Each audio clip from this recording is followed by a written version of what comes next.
Os endowments educacionais são 809 hoje, e o patrimônio médio desses fundos é de 770 milhões. O maior deles aqui é o caso de Harvard, né, tem 40 bilhões, é um fundo centenário, assim, já existe há 200 anos, mas é um valor realmente muito, muito expressivo. E esse gráfico aqui mostra o que Harvard contribui para a universidade. Então, assim, o endowment devolve para a universidade 35% das receitas da universidade vem do fundo. Ou seja, é maior do que do que tuition, né? do que as anuidades que estão em 22. Então, realmente, assim, é muito expressivo para a receita da universidade ter o fundo. O menor fundo americano estava ali em $1 milhão, mas a entidade tinha sido criada há menos de 6 meses. Ou seja, já nasce grande. Eu trouxe esse exemplo do MIT também, por ser a área de vocês, né? O MIT é o líder global em pesquisa e desenvolvimento. O endowment do MIT é destinado para o financiamento de pesquisas, bolsas de estudo, departamentos, laboratórios e atividades da vida estudantil. Em 2019, o endowment atingiu 17,4 bilhões. É um dos 10 maiores do mundo. E eu achei isso aqui interessante, assim, como cresceu nos últimos 50 anos. Então, retornava para a universidade 3% da receita em 61, e agora, em 2016, já 32%. Então, se equipara ao de Harvard.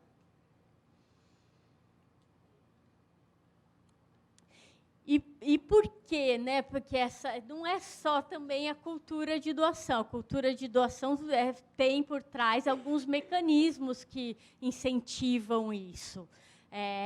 E os incentivos fiscais são realmente agressivos. Assim, olha, pessoas físicas têm incentivo de 50% nos seus rendimentos líquidos, e pessoas jurídicas podem deduzir 10% da sua base de cálculo. Não é direto no imposto devido, é redução de base de cálculo, como a proposta que nós tínhamos na nossa lei, mas, assim, números muito maiores. E não há taxação de imposto sobre herança, imposto sobre doação, para essas doações a endowment.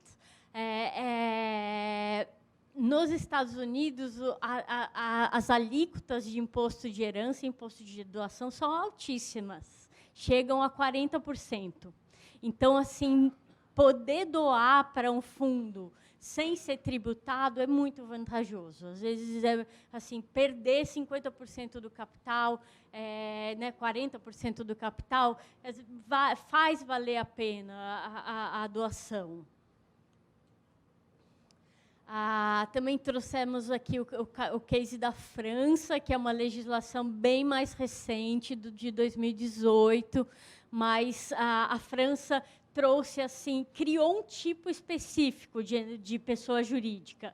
Eles tiraram o melhor do modelo fundacional, o melhor do modelo de associação e criaram a figura fundo patrimonial, de uma maneira bem ágil de se criar, fácil, sem burocracias, e depois que essa lei foi promulgada, centenas de endowments foram criados na França.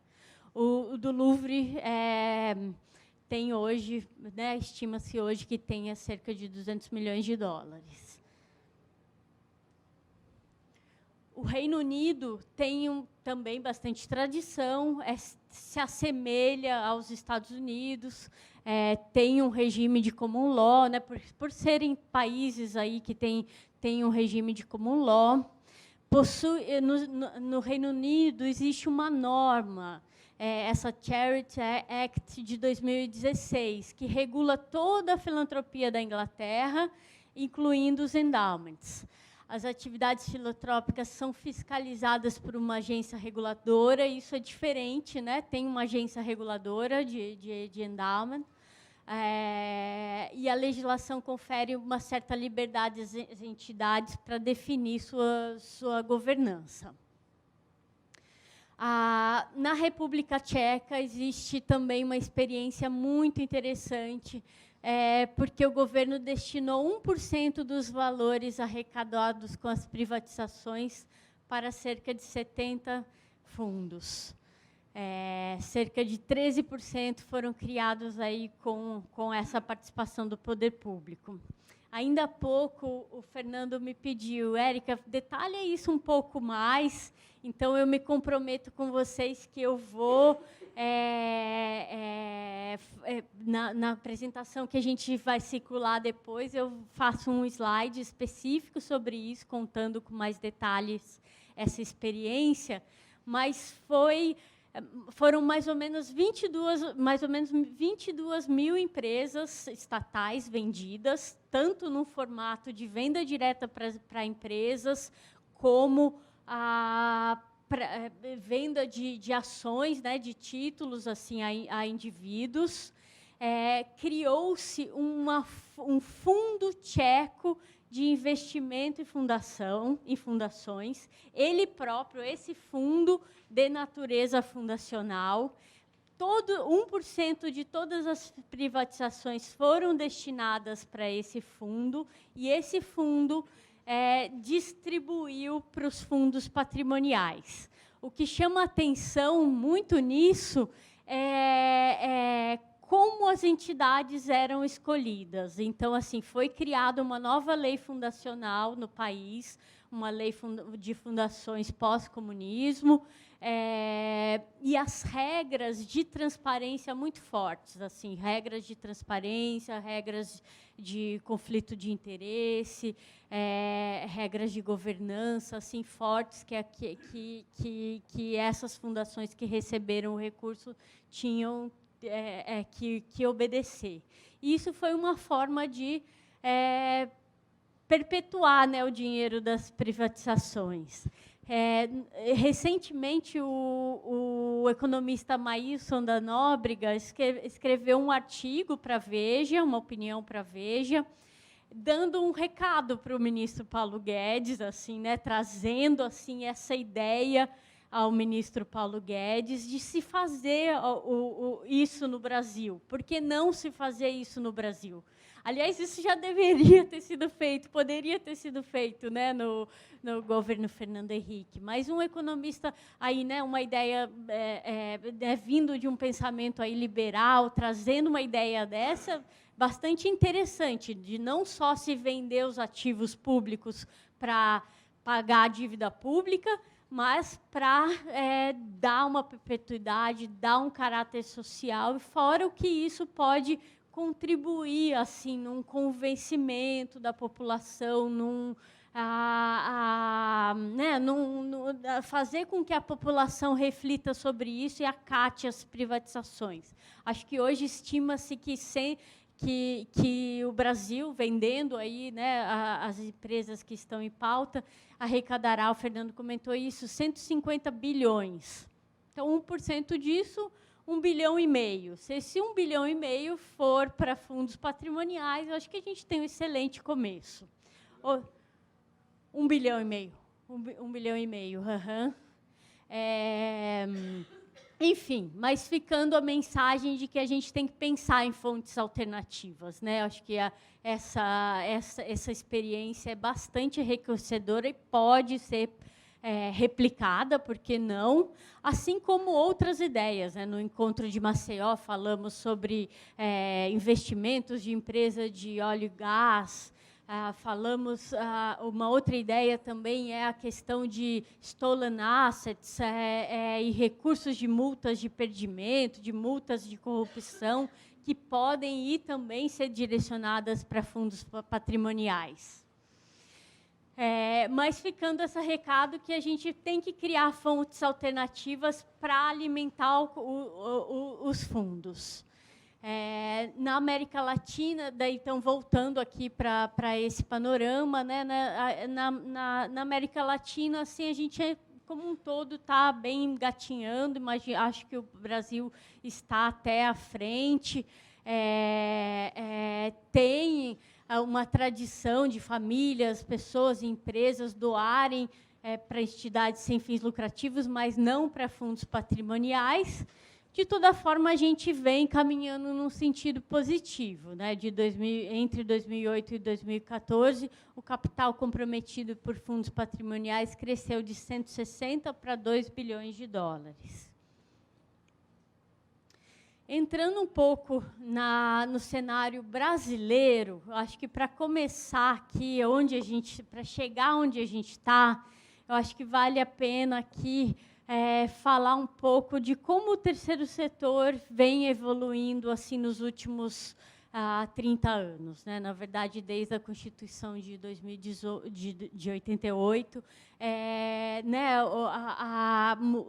com o regime democrático, eu acho que o Estado deixando de ser menos interventor e mais fomentador, né, com forte inspiração no estado de bem-estar social, o poder público vendo o terceiro setor como parceiro, né, como essencial, como complementar, né, o Estado não dando conta de fazer absolutamente tudo, precisando das entidades para ganhar excelência nessas áreas sociais. Então, o terceiro setor deixa de ter um caráter puramente de caridade, de assistência social, e passa para ter uma roupagem mais profissionalizada, mais eficaz, preocupado com a profissionalização, com transparência, com compliance, com sustentabilidade. Então, isso vem realmente sendo transformador. Né? Hoje, o terceiro setor no Brasil, os dados que eu tenho mais recentes são esses, acho que essa é a última levantamento do IBGE, somos 237 mil fundações privadas e associações, 6,7% na área de educação e pesquisa, e hoje o terceiro setor emprega 2,3 milhões de empregos formais no Brasil.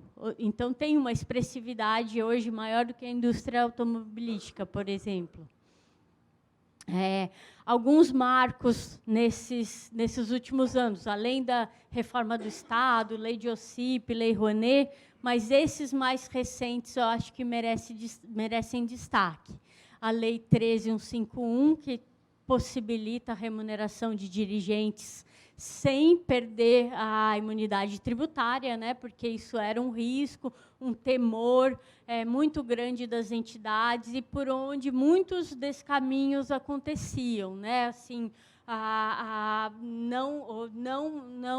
não possibilitar a remuneração de dirigentes sempre foi um problema. Isso foi um enorme passo aí no sentido de profissionalização das entidades, e isso recentemente causa um impacto, inclusive nas universidades, né? Hoje o terceiro setor é opção de carreira, é uma opção, tem cadeira nas universidades, tem matérias específicas nas faculdades de administração pública, de economia, então está ganhando aí um novo brilho.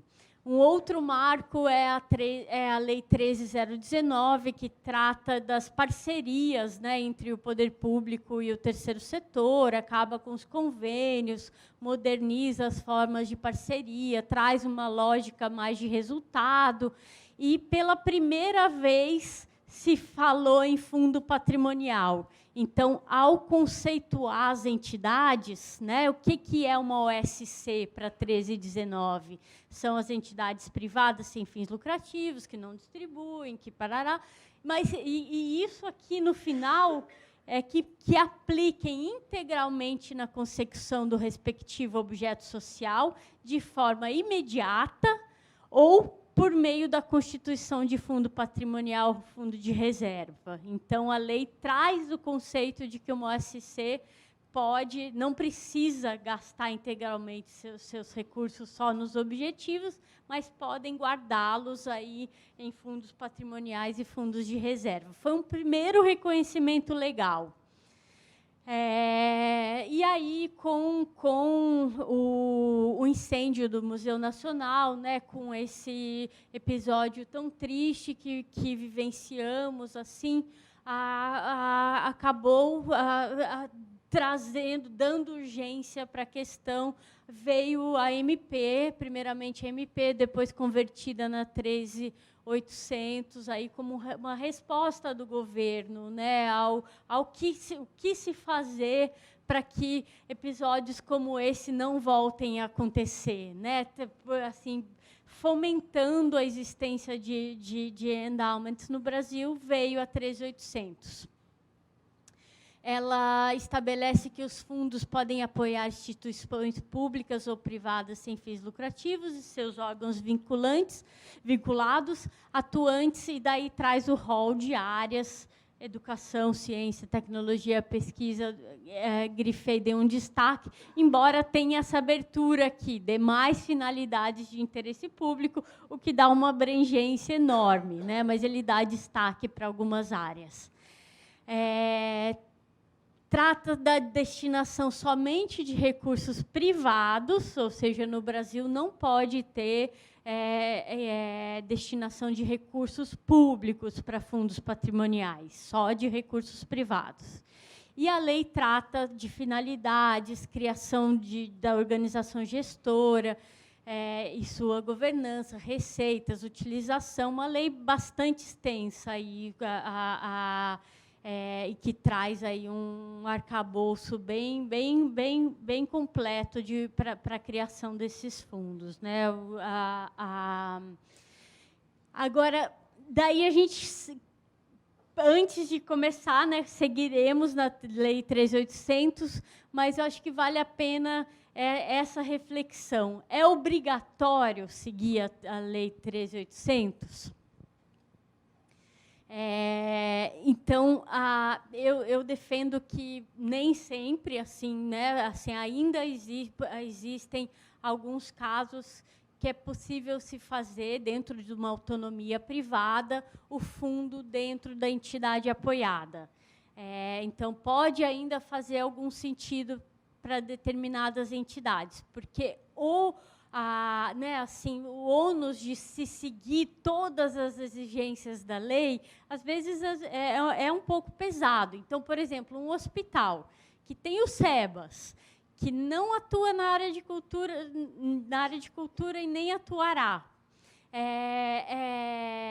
que tem todas as imunidades, que não paga imposto de renda nas suas aplicações financeiras, que tem imunidade do TCMD, que não paga COFINS e receita financeira. Por que ele vai, né, eventualmente criar outra entidade, ter todos os custos operacionais de uma outra entidade sem os incentivos fiscais? Então, em alguns casos, ainda vale a pena pensar em criar o fundo dentro da entidade apoiada. É claro que tem um downside, que é a questão da segregação patrimonial, né? Deixar o fundo dentro da entidade apoiada é sempre um risco de confusão patrimonial. Agora, isso vale para entidades completamente privadas. Para aquelas que apoiam entidades públicas, e, no caso, as fundações de apoio, né, dos termos da 8958, é obrigatório que os fundos sejam criados nos termos da 13.800. Então, por conta disso, a gente vai seguir aqui dissecando um pouco esses conceitos da lei, porque eu acho que a maioria de vocês são fundações de apoio, e aí tem essa obrigatoriedade de seguir os ditames da lei. Qual que é a sistemática de operação, né? Então, a lei criou a organização gestora do fundo patrimonial, que é a associação ou fundação instituída com o intuito de atuar exclusivamente para um fundo na captação e na gestão das doações oriundas de pessoas físicas e jurídicas do patrimônio constituído. Essa organização gestora apoia a instituição apoiada, que é uma instituição pública ou privada sem fins lucrativos, dedicados à consecução de finalidades de interesse público e beneficiários de programas, projetos, atividades. Aqui tem a figura da organização gestora também. Ela não é uma figura obrigatória. A organização gestora pode ser um organismo internacional ou uma entidade sem fins lucrativos que vai intermediar, vai executar programas e projetos, mas não tem uma natureza obrigatória. E a fundação de apoio veio, né, assim, inicialmente isso tinha sido vetado, depois esse veto foi derrubado. A fundação de apoio se equipara à organização gestora. Mas tem uma imensa vantagem, porque as fundações de apoio se livram desse exclusivamente, né?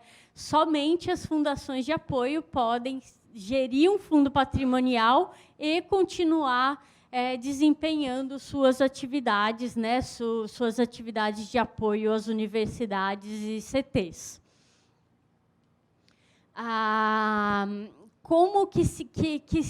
Quais são os instrumentos em que a organização gestora e instituição apoiada firmam, né? Como eles formalizam esse relacionamento? Por meio de instrumento de parceria, né, que é o instrumento contratual que estabelece o vínculo de cooperação entre as partes e determina a finalidade de interesse público a ser apoiada, e por meio de termos de execução de programas, projetos e demais finalidades. Para entidades completamente privadas, pode ser firmado só esse, incluindo no instrumento de parceria, inclusive projetos a serem desenvolvidos. Mas, para instituições públicas, as duas coisas precisam ser firmadas. Sempre ter o instrumento de parceria com a entidade apoiada e, para cada projeto e programa, um instrumento de execução. Um pouco da governança. O que a lei fala assim, em termos de governança dessas entidades? A lei estabelece que, logicamente, que vários outros órgãos podem existir na governança das entidades, né? Então, as associações têm assembleias obrigatoriamente, tanto a associação como fundação também tem diretoria, pode existir um conselho de doadores, mas a Lei 13.800 trata desses 3 órgãos aqui, dá um destaque para eles e para a composição desses órgãos. Então, precisa existir um conselho de administração. Esse conselho de administração pode ser composto por, no máximo, 7 membros remunerados, e também com a possibilidade de ter outros membros não remunerados. Instituições que apoiam exclusivamente, de forma exclusiva, uma entidade pública, têm outras regras. Então, precisa ter um membro da entidade apoiada no conselho da organização gestora, precisam ter 2 membros independentes no conselho de administração da organização gestora, e também, se um doador doar 10% ou mais do patrimônio do fundo, esse doador também pode fazer parte do conselho de administração sem direito a voto. O comitê de investimentos, composto por 3 ou 5 membros indicados pelo conselho de administração, que devem ser escolhidos entre pessoas idôneas, com notório conhecimento, com formação na área de contabilidade, de administração, de economia, com experiência no mercado de financeiro, de capitais e registrados na CVM. Esse órgão ele é obrigatório quando o fundo atinge 5 milhões. Ele pode começar sem isso. No encontro de Maceió, fizeram uma pergunta se os membros do comitê de investimento podem ser remunerados. Eu entendo que sim, não há uma previsão legal, eu entendo que sim, mas eu acho bastante aconselhável que, nesse caso, ele, então, seja criado no regulamento do fundo, extraestatutariamente. E o Conselho Fiscal, composto por 3 membros indicados pelo Conselho de Administração. O Conselho Fiscal também, embora ele não fosse obrigatório para as OSCs, ele já vinha sendo uma tendência em várias legislações que estabelecem, que tratam de qualificações específicas no terceiro setor. Então, por exemplo, os CIPs já tinham Conselho Fiscal mandatório. E as melhores práticas de governança também apontam nesse sentido, né, que realmente é positivo ter um Conselho Fiscal, aí, um órgão com certa autonomia, ou fiscalizando as contas da entidade. Então, a gente, lá atrás, falou um pouco das formas, né, das fontes de receita dos fundos patrimoniais, da doação inicial, as doações posteriores, imóveis, títulos, vendas e tudo mais, mas a lei detalha alguns tipos de doação. Ela estabelece um gradiente, né, nas formas de doação, vinculada ao patrimônio, ao principal e ao propósito. Então, existem 3 tipos de doação. A doação permanente não restrita, aquela que vai inteiramente para o principal e que tem que ser utilizado nos programas, projetos e demais finalidades. A doação permanente restrita de propósito específico, que vai para o principal, mas os rendimentos podem ser utilizados em projetos relacionados ao propósito previamente definido no instrumento de doação. Então, esse pode ter um certo carimbo, né? E a doação de propósito específico, em que o recurso ele fica um pouco mais livre, assim. Isso aqui vai estar no outro... Aqui no outro slide, 20% do valor da doação pode ser utilizado durante o exercício. O André até me perguntou aqui, antes da gente começar aqui a palestra, né, se isso era comum em outros países. Eu tenho a impressão que é uma certa jabuticaba brasileira, né? Eu acho que é uma adaptação à nossa realidade, em que o doador, muitas vezes, gosta de saber para qual projeto e ter uma certa liberdade para usar num determinado projeto. Sobre política de resgate, acho que o pessoal aqui, a parte da tarde, vai entrar com mais detalhe nisso. Isso daqui são só os highlights. Né? Então, a ideia é preservar o principal, usar apenas os rendimentos. E, em casos excepcionais, a organização gestora do fundo poderá resgatar até 5% do principal do fundo a cada ano, calculado sobre o patrimônio líquido do fundo patrimonial, desde que o somatório dessas autorizações não ultrapasse a qualquer tempo o total de 20% do principal. E também tem que ter um plano de recomposição do principal, caso isso seja feito. Além das doações aqui de propósito específico, em que pode, no mesmo exercício, se usar 20% dessas doações.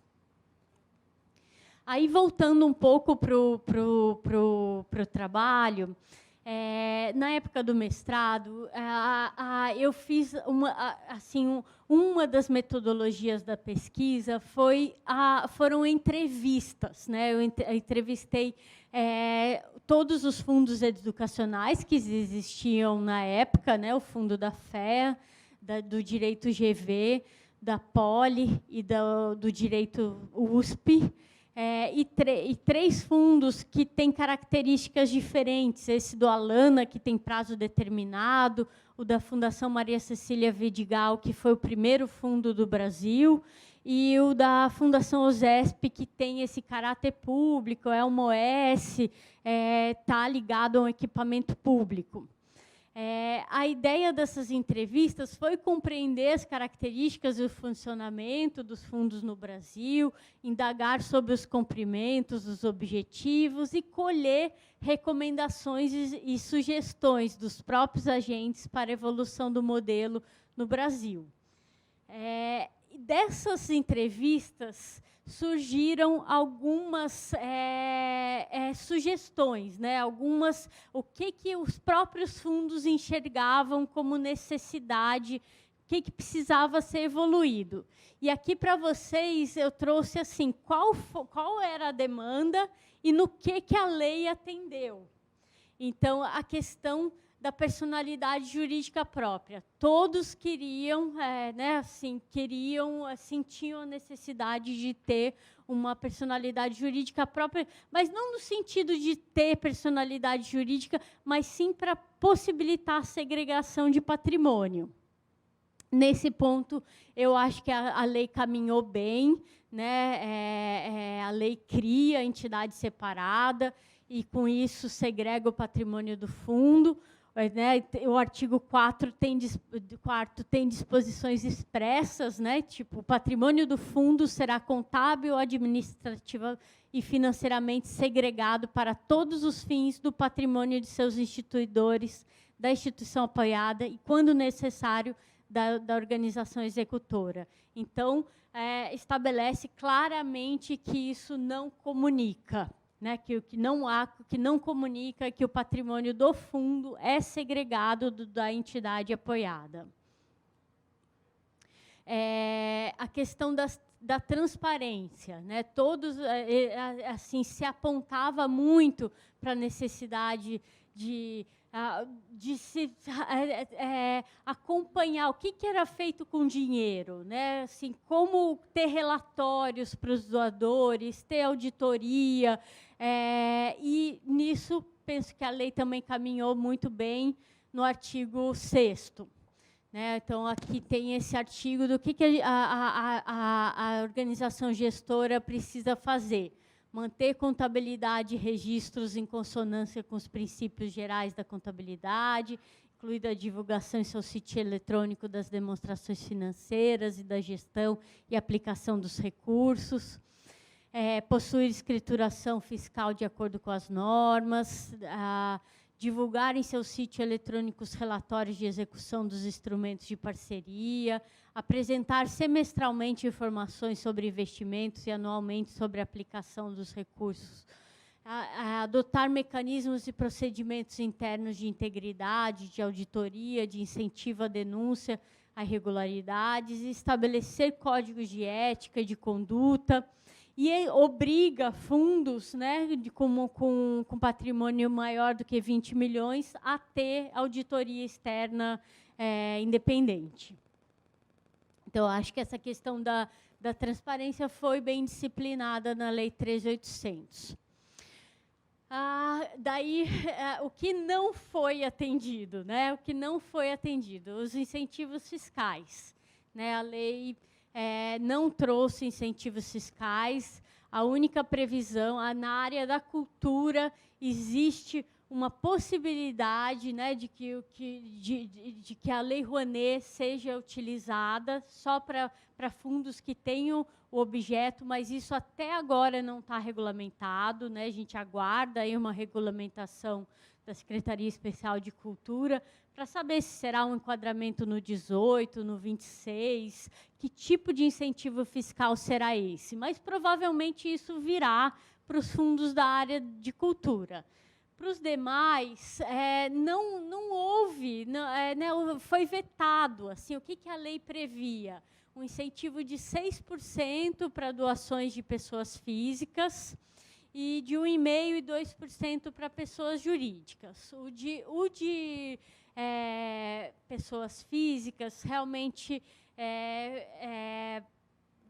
não veio mesmo, assim, o que é lamentável para as universidades públicas, né, que têm potenciais, os ex-alunos alunos atuais, pais, professores, enfim, tem uma comunidade de pessoas físicas enorme, né? Então, isso para as universidades em especial é muito impactante não ter incentivo de pessoa física. E também, assim, né, alegou-se que isso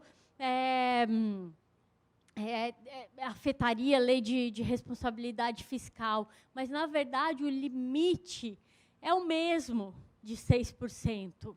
Então, assim, o que a lei traria era uma possibilidade a mais. Então, assim, de se doar para a cultura, para o esporte, para o idoso, se criaria mais uma possibilidade de se doar para fundos patrimoniais.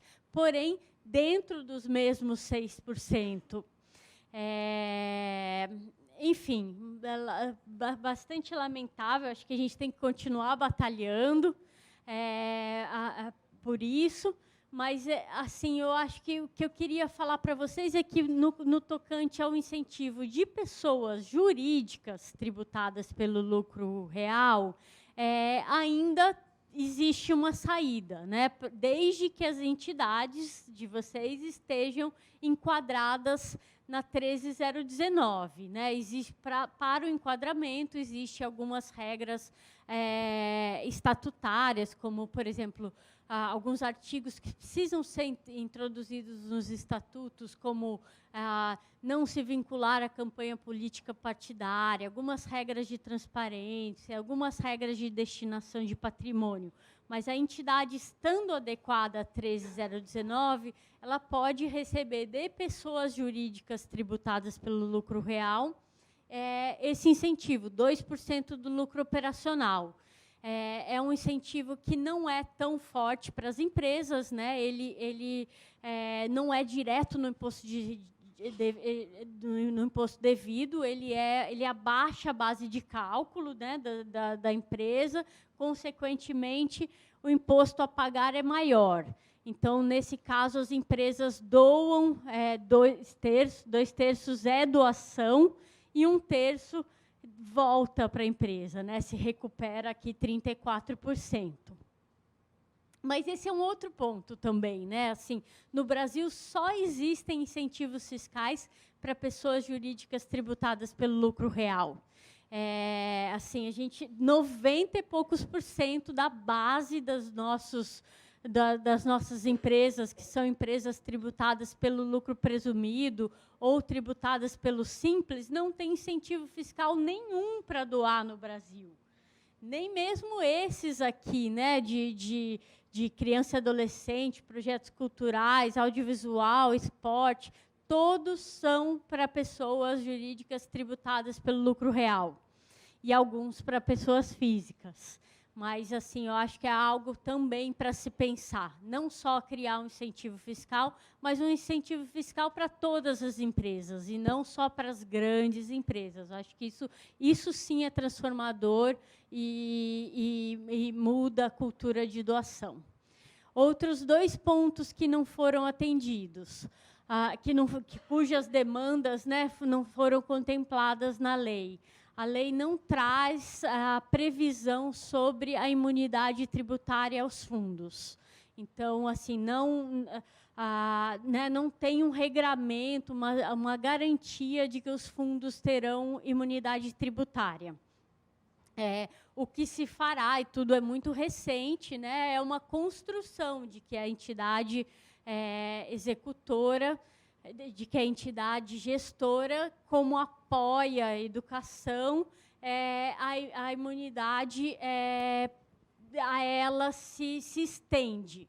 Mas não é uma tese fácil, né, porque, ainda mais com o afã arrecadatório do nosso fisco, assim, não é uma tese tão fácil. Assim, o fisco alegará, por sua vez, que a imunidade é indivisível, é personalíssima.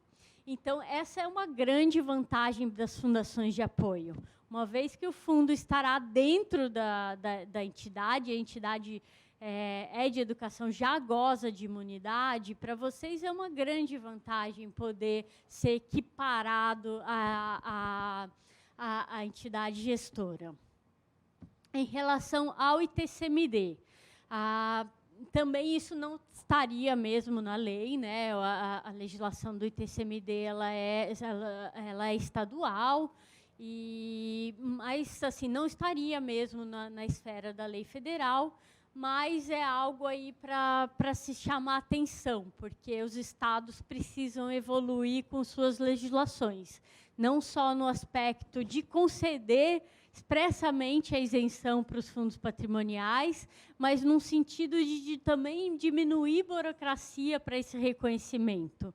Né? Em São Paulo, os procedimentos de isenção eram renovados anualmente. Agora, em dezembro, saiu uma legislação passando para 3 anos. Né? De 3 em 3 anos acontece a renovação. Mas essa questão de burocracia precisa diminuir. Aqui no Rio, a legislação prevê expressamente isenção para fundos patrimoniais, a lei avançou bem, mas não foi regulamentada até agora. Né? Gera uma insegurança para as instabilidades em relação a esse procedimento, inclusive no risco de ter que se fazer um procedimento a cada doação recebida.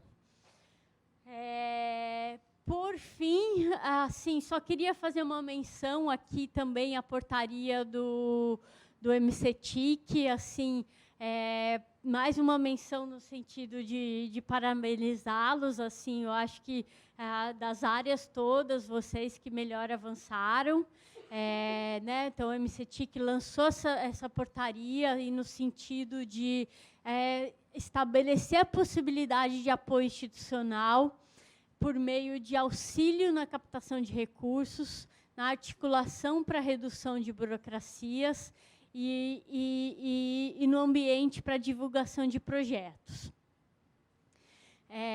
Aqui fala também, a portaria traz muitos termos, os mesmos termos da 3.800, mas fala que que os fundos de ciência e tecnologia devem fomentar atividades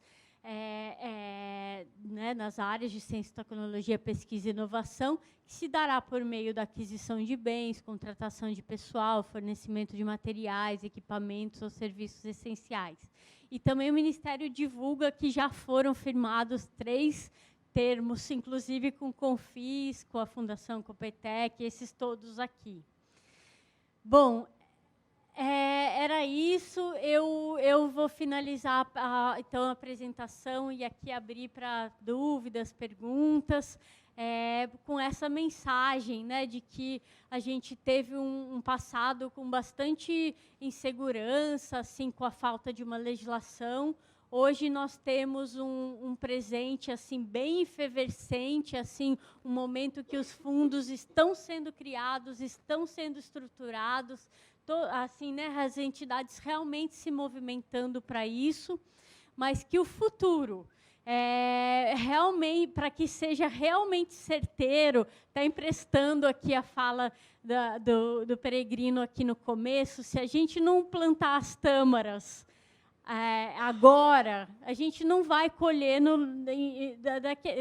em alguns anos. Então, assim, se a gente não mexer nessa demora, né? Se a gente não mexer nessas questões cruciais de incentivos fiscais e de reconhecimento de imunidades, nesse regulatório tributário para esses fundos, assim, o sucesso desse mecanismo, dessa ferramenta, pode não ter o mesmo desempenho, pode ficar bastante comprometido, inclusive. Obrigada. Vamos para a Érica.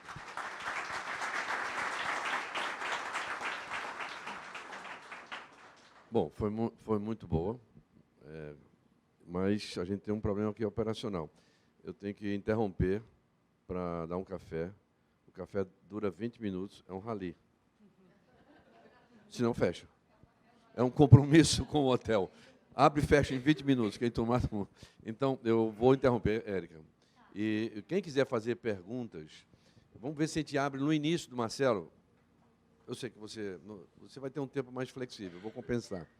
Mas a gente vai ver se resolve 1 ou 2 perguntas para a Érica. Porque, veja bem, o seu tema ele vai ser discutido novamente nas próximas palestras. E você pode intervir. Talvez até Eu deixei fosse no melhor. final da apresentação meu e-mail, meu WhatsApp, e fico também à disposição para quem quiser me encaminhar alguma dúvida.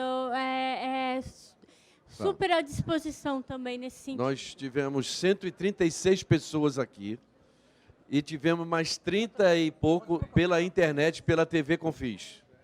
Tem gente assistindo a gente em Brasília, deputado inclusive. Então, eu acho que o evento está bem abrangente e, quem sabe, a gente torna ele mais efervescente.